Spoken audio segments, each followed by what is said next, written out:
So I flew home for her dance recital, but we never made it to that dance recital because that morning I ended up taking her to the hospital because she was lethargic and had a fever. And I ended up finding that she had stage 4 cancer. That's an incredible story. Thanks for sharing that, Devon. And so when you hear this news, your daughter, your 5-year-old daughter has cancer. Mm-hmm. You've been through all these thresholds, these crucible moments we've talked about before, whether you were growing up and having the police officer touch you with the glove on, going through injury after season injury after season injury, then getting baptized, and then this happens again. How does one prepare for news like that? What did you do? How did you prepare for that moment? I don't think that you can prepare for something like that, but understanding that life can change at any given moment. What those things showed me early on that I went through is that life rarely goes as we want it to go. And I think that's why it's so crucial to continue to improve yourself mentally, physically, and spiritually so that you can be prepared for whenever you face adversity. A lot of people make the mistake of trying to prepare for adversity when it happens, when the time is now. Anticipating that, obstacles may happen in your future allows you to accept it faster. But when Leah got diagnosed with cancer, it completely crushed me. It was like a knockout blow. And to be honest with you, I wasn't able to pick myself up right away. Like for the first 2 weeks, I was just in the hospital, just going through it. Like, how could this? I didn't think it was real.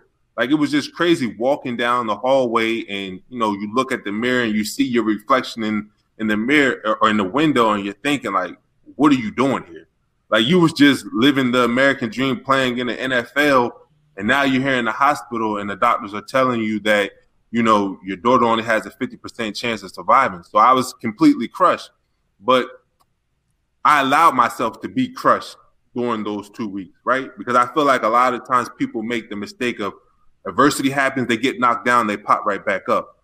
But my dad was a big fan of boxing, and we used to watch boxing with him a lot when I was a kid. And a lot of times when you seen boxers get knocked out, they hurry up and try to get back up, and they fall right back down. They're dizzy, falling into the rope. They don't really process what they go through.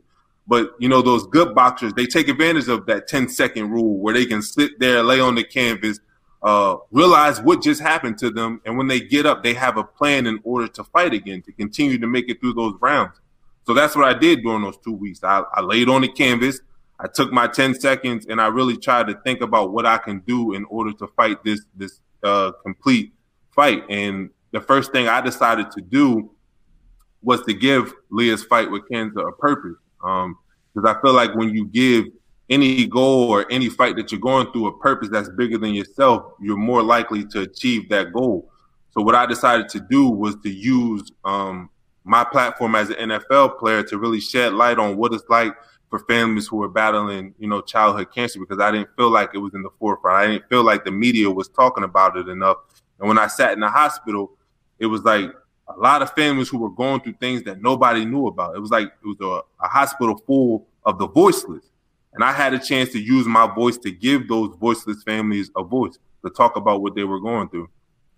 And sometimes, now I had a family member when we were growing up, my cousin who went to my high school, I grew up with stage 4 leukemia cancer. Mm-hmm.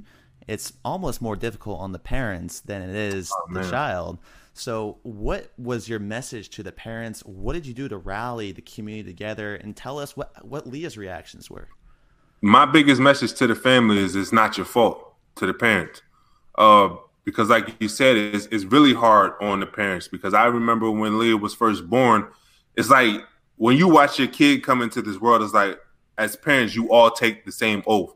It's like without even saying it to the kid, you all take the same oath. You all make the same promise where you're saying you're holding them for the first time and you're looking at your kid saying that you're going to do everything you can to provide for them. You're going to do everything you can to protect them from harm. I tell everybody, it's like when you have a kid, it's like your heart is physically walking outside of your body. So when Leah got diagnosed with cancer, I felt as a parent, because I couldn't protect her for what she was about to go through.